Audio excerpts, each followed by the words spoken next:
Magandang araw po sa inyong lahat mga kababayan at welcome back dito po sa PNR at ito nga mga karbi natin na natakot na. Grabe. Ang panloloko sa taong bayan na nako. Kamara na karma. Di nakapalaga sa utos. Yan mga kababayan patungkol po riyan ang ating aalamin at bibigyan ng komento ngayong araw na ito. Pero bago pong lahat, kung bago ka pa lang at di pa po nakapag-subscribe sa ating munting channel, please don't forget to subscribe. At palike na rin po ng video ito. Maraming salamat po. At eto na nga, simulan na po natin to.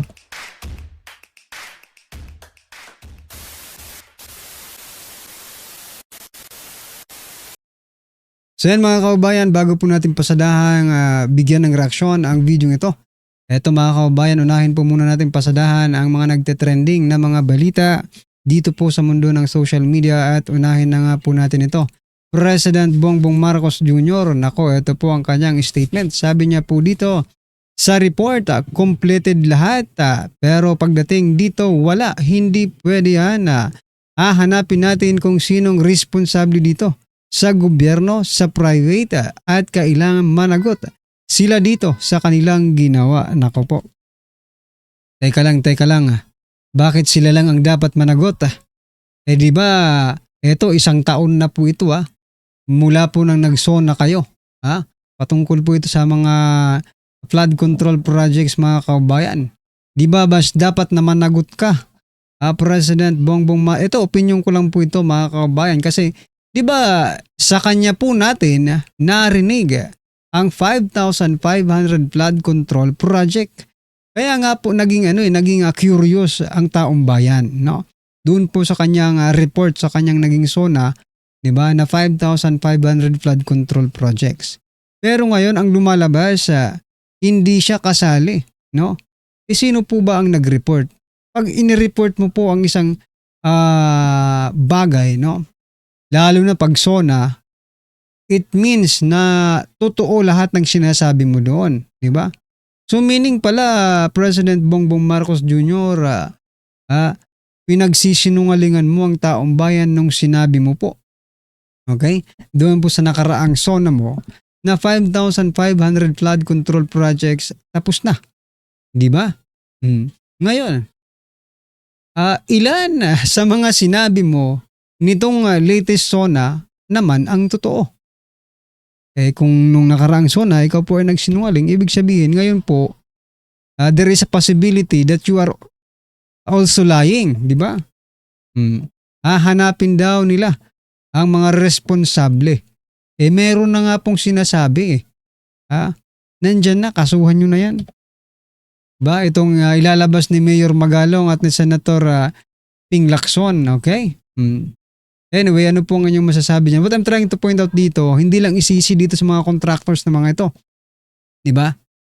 Kapag ba lumabas sa investigasyon na may kasalanan ng mga politiko, dapat din silang parusahan, di ba? Huwag puro sisi sa mga contractor kasi sabi nga ni Mayor Magalong, 40% ng kabuuang budget ay napupunta sa mga bulsa ng mga politiko. Di ba? Kailangan masusing investigasyon yan mga kababayan. Hindi pwedeng puro ka lang sisi. Dapat, yan yung sabi mo di ba? Dapat mayroon kang critical thinking. President Bongbong Marcos Jr., ikaw ang nagsabi niya na dapat mayroon critical thinking ang isang opisyal ng gobyerno. Anyway, ano pong inyong masasabi dyan mga kababayan? Ito pa, pasadahan din po natin itong anak ni President Bongbong Marcos Jr. na siya. Ito. Sandro Marcos, House Majority Leader Sandro Marcos, sabi po dito, why would a body investigate itself? Ito po ay patungkol sa investigasyon ng flood control projects na may mga sangkot na mga congressman o mga kasamahan nila yung tinatawag niyang body, no? I think it would be wise and prudent on us to wait as to what the executive has to say and what their actions are. Nako. Ibig lang ba sabihin nito, umaamin kayo na mga kawatan talaga kayo dyan sa kamera? Hindi ninyo pwedeng imbestigahan ang kapwa ninyo mga magnanakaw, ganun ba? Napakalaking kalokohan naman po niyan na Marcos, no? Mas maganda nga ito 'di ba? Yung mga mag-iimbestiga diyan, ipakita nyo na para kayo sa taong bayan, no? Walang kumpadre-kumpadre. Diba? Taong bayan muna bago inyo yung mga sarili ninyo. Pero kung ganito po ang sinasabi ni anak ng presidential son na si Representative Sandro Marcos na hindi sila pwede mag-imbestiga sa flood control projects kasi mga sangkot sila mismo dyan sa flood control na yan. Yun nga, ang gusto kong i-point out dito ay parang umamin na rin sila na talagang mga magnanakaw nga. Sila, di ba? Mga magnanakaw nga sila kapag hindi nila inimbestigahan to sa House of Representatives. Okay? Ano po ang inyong masasabi dyan mga kabayan? At eto pa, pasadahan din po natin ito. Nako, itong matindi. Baka naman ito, TRICOM approve sa flood control projects itinutulak. Nako, mukhang alam na natin yung kalalabasan nito.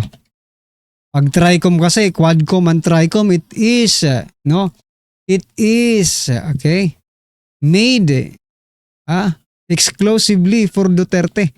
Diba? Baka sa katapos-tapusan nito, Duterte pala ang may kasalanan ng mga anomalya dyan sa flood control projects na yan. Kasi TRICOM po ang hahawak. Diba?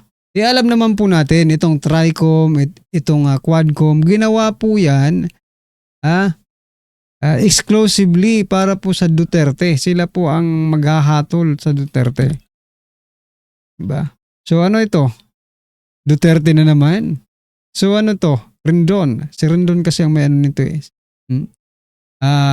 Duterte na naman ang may kasalanan sa flood control projects. Dahil ba sa Dolomite? Or dahil po sa war on illegal drugs? Dalawa lang yan. Diba? Ano pong inyong masasabi dyan mga kababayan? At eto pa, pasadahan din po natin itong bagong website ng ating gobyerno. The new Sumbong sa Pangulo, di ba? Sumbong sa Pangulo website gets over 1,000 flood reports in a day or in days. Yan. The new Sumbong sa Pangulo website has received 1,148 reports and 823 feedback submission in just 3 days according to the Palace. Yan mga kabayan.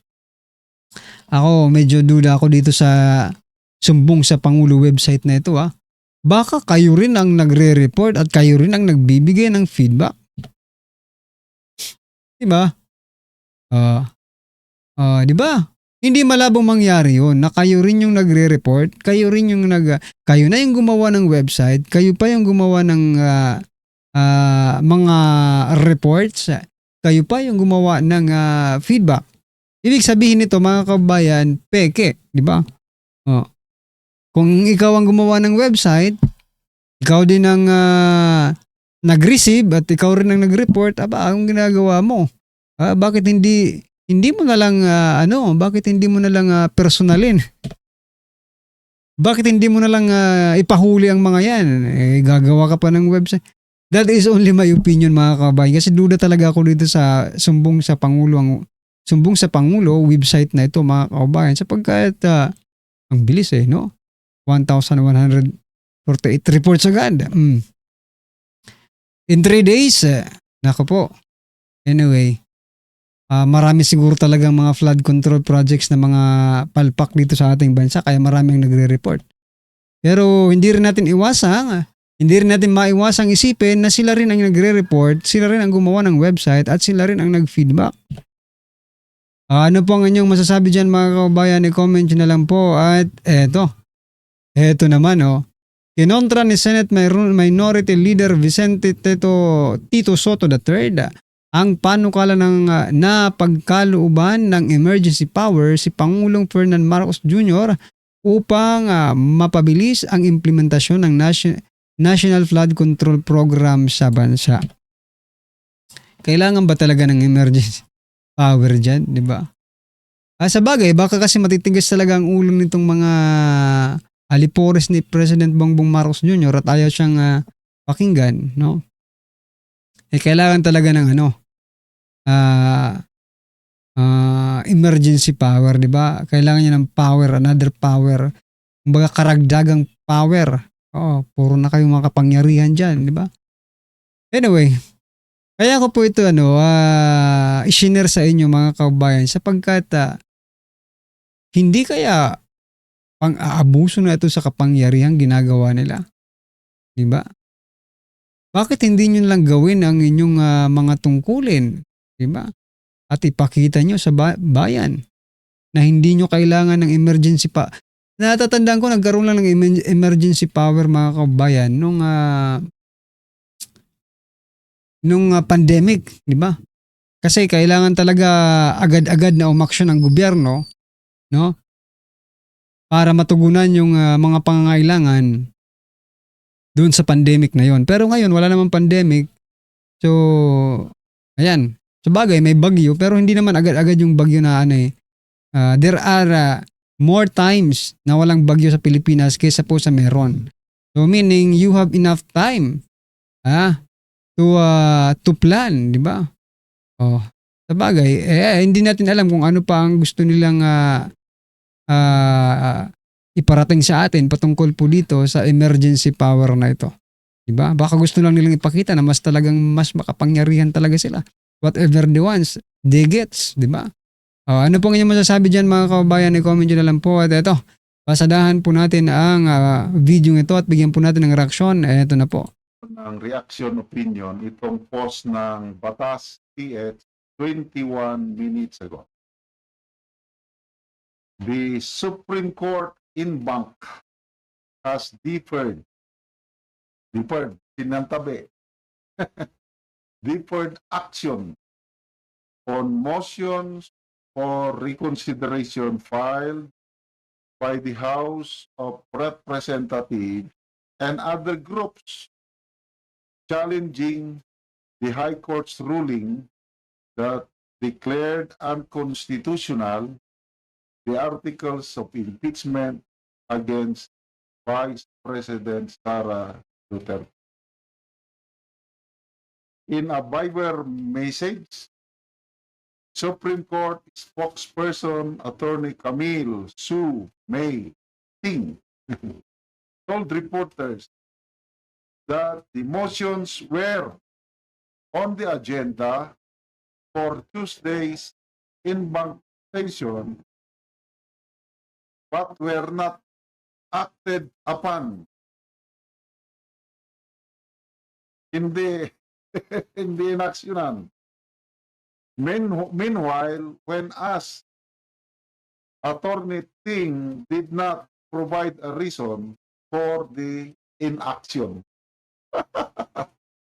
Ano kayang rason Na-agenda na. Nandun na. Sa aking pagka-monitor, correct me if I'm wrong,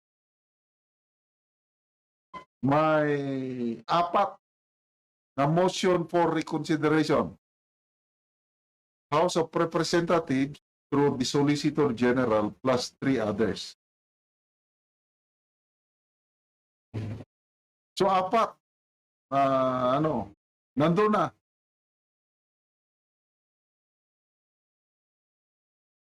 Anong dahilan bakit naka-agenda na eh?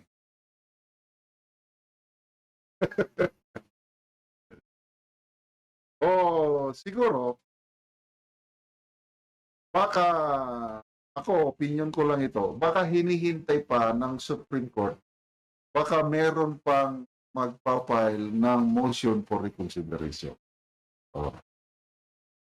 So yan mga kababayan, tagilid na talaga si Tambaluslos mga karibin natin pagdating po sa Korte Suprema dito po sa kanilang motion for reconsideration. Nako, isinantabi lang muna.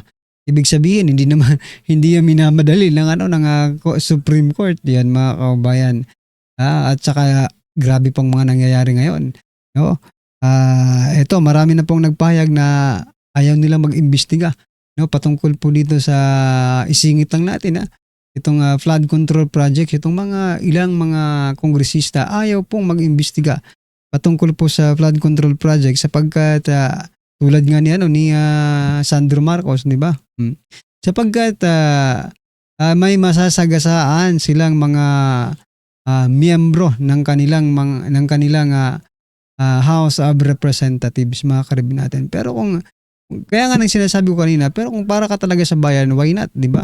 Ipakita mo na talagang inuuna nyo ang taong bayan kaysa po sa inyong mga kasamahan dyan sa House of Representatives. Sana nga po mga kabayan ay meron pong managot patungkol po dito sa mga investigasyong ito.